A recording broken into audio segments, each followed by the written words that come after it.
Mark my words, the upcoming live-action adaptation of Disney's The Little Mermaid will be a cultural reset. It'll be freaking awesome.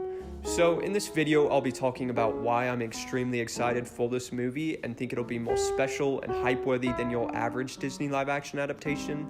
Also, just a note, the movie hasn't started filming yet, but every role has been cast for a while now. Disney delayed shooting the film for over a year, but they should be getting started again in January 2021, so we're getting close to getting some content.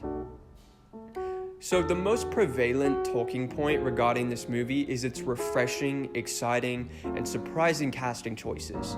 The casting for this movie is a mixture between suitably obvious choices that are traditional and straightforward, like Melissa McCarthy as Ursula, Jonah Hauer-King as Prince Eric, and Jacob Tremblay as Flounder, and then more fresh, interesting, contemporary choices that are initially jarring to see but stay very faithful to the spirit and the energy of the original characters, like Halle Bailey as Ariel and Awkwafina as Scuttle. If you would have told me 3 years ago that Disney would cast a black actress to play the definitive live-action Ariel, I would have thought you were clinically insane. I mean, Disney is quite protective over the images of their characters because their characters make so much money via merchandise and theme parks, and while they often flirt with progressive ideas in their movies, they still play it pretty safe to satisfy most audiences.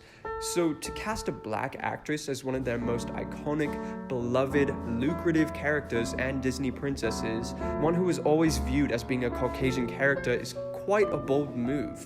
Because I certainly know a lot of people who hear that a black girl is playing Ariel and they immediately deem it an outrage without putting any more thought into it. But if we're ever as a society gonna evolve into having thoughtfulness be the norm, then entertainment outlets need to see their platforms as a responsibility to provoke thought and discussion. And a huge company like Disney doing something like this is huge, especially because they're a company that does tend to play it safe and appeal to as many people as possible without provoking socially complex polarization, because that might be a risk that costs them money.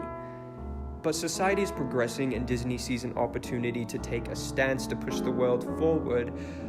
Okay, you may be wondering why this is such a big deal and why it's worthy of support and admiration. Well, before I get into the socially important stuff, I just want to encourage you to put your prejudices aside and think of the character of Ariel.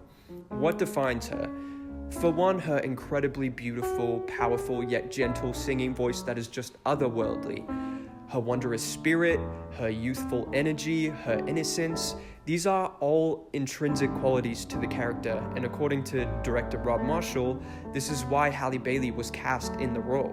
She possesses the essential attributes that make up the character of Ariel, and if you just look at her and listen to her sing and watch her interviews, this girl radiates Ariel energy more so than any other actress I could possibly think of, and therefore she is the most capable to genuinely, authentically bring the character to life. Disney could have just slapped a red wig on Haley Steinfeld and called it a day and nobody would bat an eye, and while she would have been fine in the role, she certainly doesn't have that exact wavelength of energy or spirit to really make us feel as if Ariel has come to life. Nor does she have that Jodie Benson type of voice. But Halle Bailey truly embraces, encompasses, and radiates that Ariel vibe. So it's really not just gimmick casting. She truly is the best for the role, and to further build on that, I think she looks like Ariel. Just the facial structure and feature placement and bright, wonder-filled eyes, pointy chin, fairy nose, etc., etc. She objectively looks more like Ariel than someone like Haley Steinfeld does, yet Steinfeld would be a more universally accepted choice for the role because of her white skin.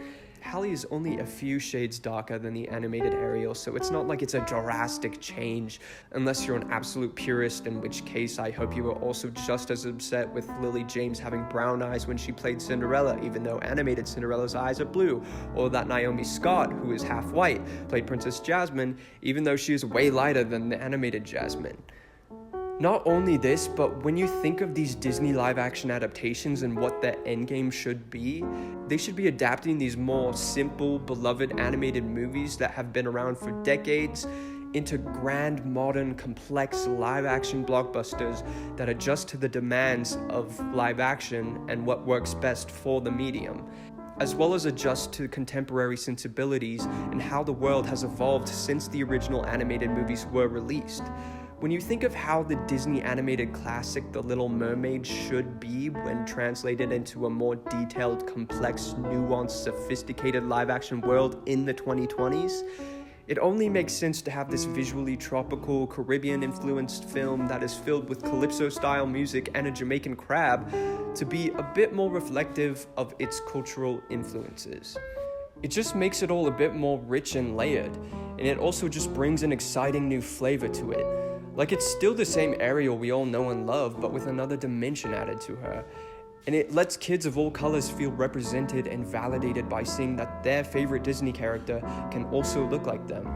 Having a darker shade of skin is not a gigantic difference, and it's important to acknowledge how society has treated those differences, but the differences themselves are not huge. I could go on and on about this casting, and I go a bit more in depth about it in another video I made, so you can check that out.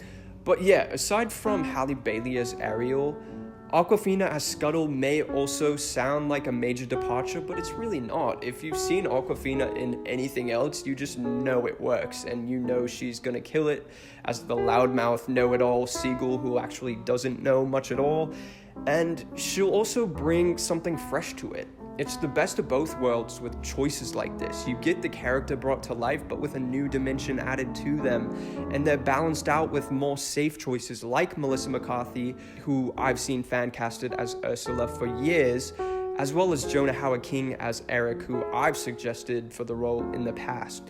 Believe me, we're gonna feel as if we're seeing the classic we love in real life, but with so many exciting, fresh nuances and additions that just get me so much more pumped for this movie. I mean, just imagine what this thing might look like. And that leads me to another point I want to cover. This is going to be the most visually exciting, technologically groundbreaking Disney live-action adaptation.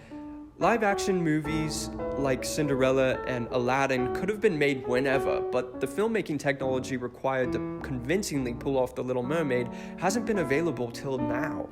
And it's going to be so interesting to see how they approach it because half of the movie is set underwater. I'm guessing they're going to go with a similar approach to what was done with Aquaman, but even more elevated and polished and impressive. This is a perfect opportunity to push the boundaries of filmmaking technology and what we're capable of seeing in movies. The adaptations of The Jungle Book and The Lion King sort of broke new ground with their technological approaches, but The Little Mermaid is capable of leaving them in the dust. Just think about it. You not only have mermaids swimming underwater in a stunning mermaid kingdom, but they have to convincingly speak and sing, and then there's all the sea creatures and the fish that also have to speak and sing while looking photorealistic. I mean, they have to make a singing crab with a Jamaican accent look as realistic as possible, so it's going to be quite the task. And then Ursula with all those tentacles and the musical sequences, and there'll probably be some additional scenes that really flex the technology in an impressive, exciting way. And I just also am dying to see how the characters' costumes and settings will look. There's just too much potential to make this thing magical and stunning, so hopefully they don't disappoint. The filmmaking crew behind the film does seem promising. I mean, everyone in each department has had a few misses in the past, but I have a good feeling about it. Director Rob Marshall is known for directing Chicago, Memoirs of a Geisha, Into the Woods, one of the Pirates of the Caribbean films, and Mary Poppins Returns. So he's a solid director who sometimes doesn't totally stick the landing, but he's used to doing big films, musicals, Disney movies, and he even was nominated for an Oscar, so we should just relax. And the movie better be good because they've had an extra year of prep time before shooting because of the current state of the world. They were supposed to start filming in early 2020 and even already recorded all the songs for the film, but right before they began shooting, they had to shut it down because of Miss Rona. The plan is to start filming in London by January 2021. An extra year is a lot of time to make sure the script is perfect, the performances are pristine, the technological approach is flawless, and every single aspect of the film is thought through with great detail. There are no excuses at this point for this film to be anything other than fantastic. And in this huge stretch of time, I hope they've had at least a few creative epiphanies that they wouldn't have had if they already began shooting. Creative epiphanies that'll make the film that much better.